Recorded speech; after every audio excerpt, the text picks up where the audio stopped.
Okay guys, we're going to go ahead and install a AEM cold air intake on a 2017 Fiesta ST, which already has been modified to have the 2015 evap purge lines in there. So you get rid of the two connections, get rid of the two connections going in and replace it with a single, so you can use just about any intake on here.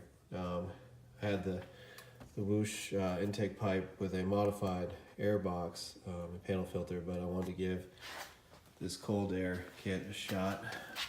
Won't really get me any power, but probably get me a pretty good sound, and the wrinkle red finish will look pretty cool. So I'm gonna go ahead and get it out of the box, but we're gonna need to remove this coupling, the MAF sensor, pop out the tube, pull the clamps on either side, pull the airbox out, and then we'll go through the installation of the actual AEM.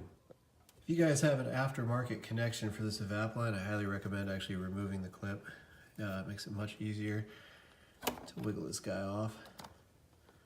These aluminum fittings tend to be pretty tight. So we've already disconnected the MAF, and we're gonna pop some worm gears off. Then we gotta take our little pry tool, pop that intake lip off, and we'll get the pseudo stock assembly out. Another thing I recommend is go on eBay, pick up these plastic pry tool kits, using something like this to pry this guy out.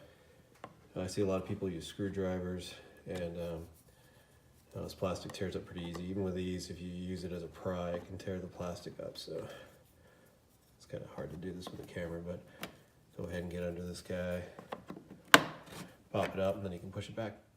Okay, so the first thing the instructions have you do is get this Vibram out and pop a washer on it and pop one of the nuts on it just to hold everything nice and captive. So when you go to slide the pipe's little flange on it, you don't have to try to fish the nut and washer in there and go ahead and lose them.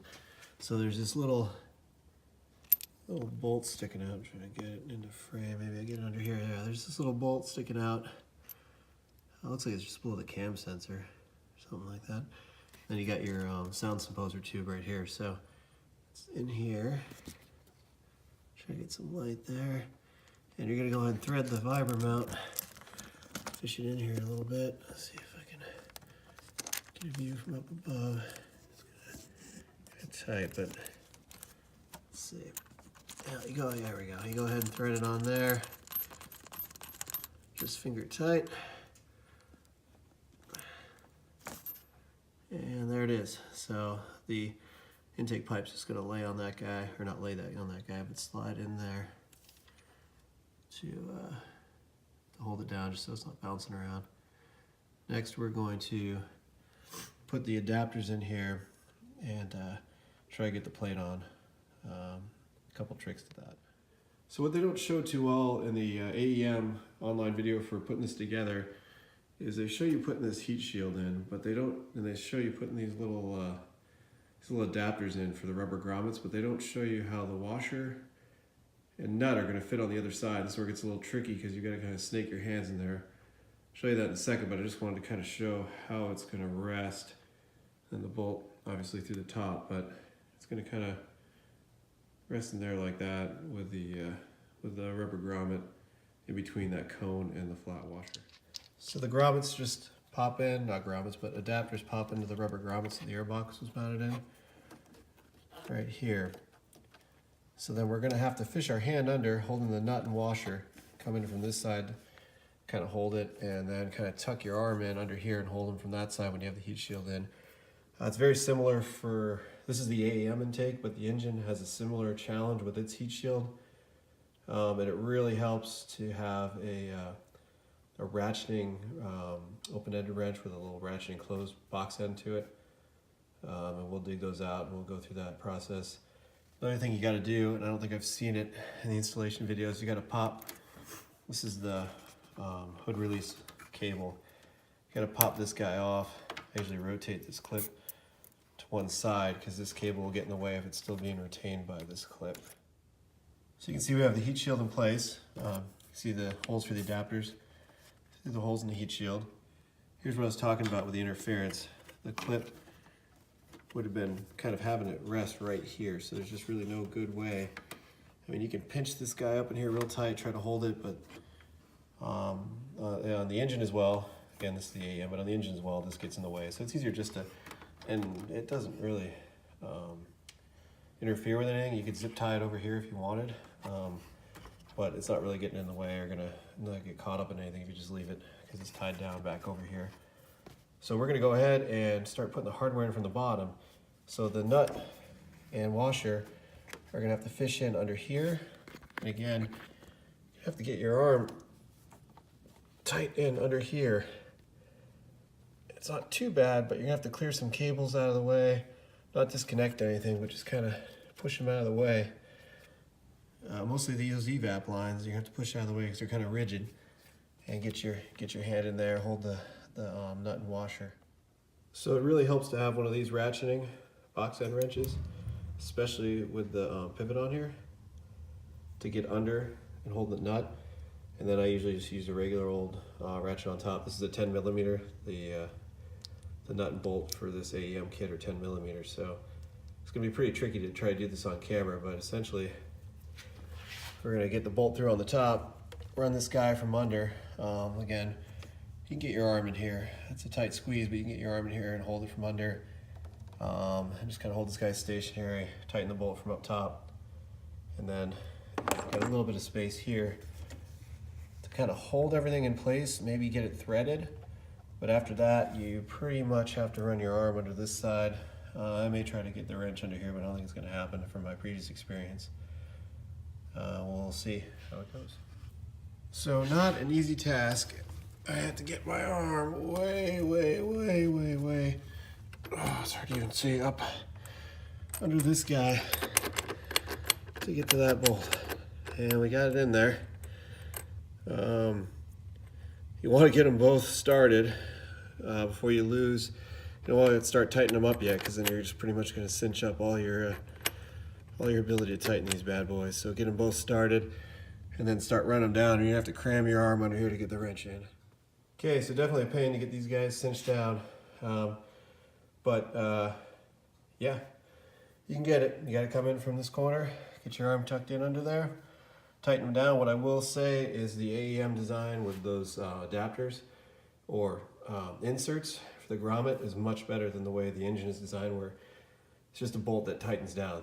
These meet flush with a heat sink and tighten up real nice. So real nice design, a little bit of pain, but not too bad. We're gonna go ahead and put the MAF in the pipe, get the little evap nub on there, and then we're pretty much done. So we'll be back with that.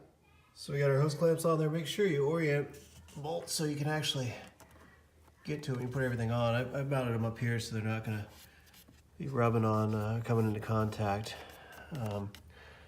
This, I'm not sure if it's the actual, I don't think it's the actual valve cover being plastic, but I guess it could be, but whatever this cover is. So we're gonna get the pipe on. One important thing to note is when you're putting the tube in, when you're fitting it against this vibra mount, make sure that you have this wire loom right here, pointed right here on the outside of the mounting tab. If you don't, it's going to get pinched right between that mounting tab and this sensor, or sensor or whatever it is on the side of the head. And most likely you're going to tear into that loom with it rubbing against, get some sharp edges in there. So make sure you get this loom on the outside before you put everything in.